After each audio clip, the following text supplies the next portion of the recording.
नमस्कार, मैं उमेश सिंह। हम सब उच्च प्राथमिक विद्यालय विनय बल्लापुर के छात्र एक मॉडल प्रस्तुत करते हैं जिसका नाम है गांव में वर्षा जल संचयन। जी, मेरा नाम जैन कुमार। नमस्ते, मेरा नाम जैन कुमार उपाध्याय। मैं कक्षा 7 का विद्यार्थी हूँ। मैं आज एक मॉडल बनाया हूँ, गांव जल संचयन इस मॉडल का नाम है। और जब ऊपर से वर्षा होती है तब छत पर पानी इकट्ठा हो जाता है।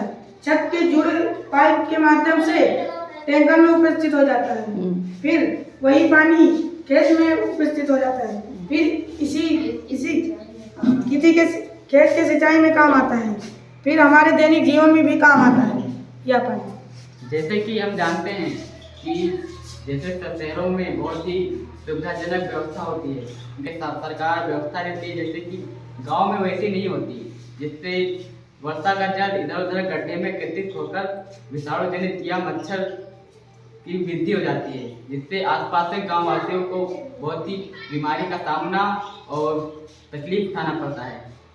और इस विधि द्वारा हम गाँव वासियों के इस सुझाव पर कुछ उपयोग कर सकते हैं। धन्यवाद।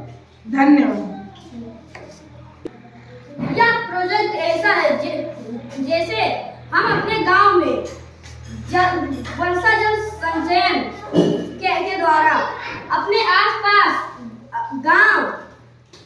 आसपास और भी साफ सफाई रख सकते हैं और हम विभिन्न प्रकार के बीमारियों से भी बच सकते हैं।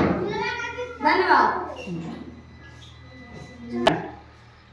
इस मॉडल से हमें यह पता चला, मेरे गांव में भी बहुत जगह जगह गड्ढे हैं। उन गड्ढों से मच्छर और कीटाणु पैदा होते हैं, जिससे हमें विभिन्न तरह की बीमारी होती है। और हम अब अपने गांव की साफ सफाई और स्वच्छता रखेंगे और ये जो पानी आएगा इसे वेस्ट नहीं करेंगे, बल्कि इकट्ठा करके अपने खेतों की सिंचाई में यूज कर लेंगे।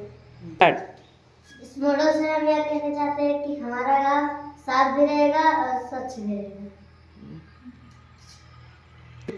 उपयुक्तता अधिक करनी चाहिए, जिससे गाँव वासियों की सुविधाजनक व्यवस्था सही हो सके।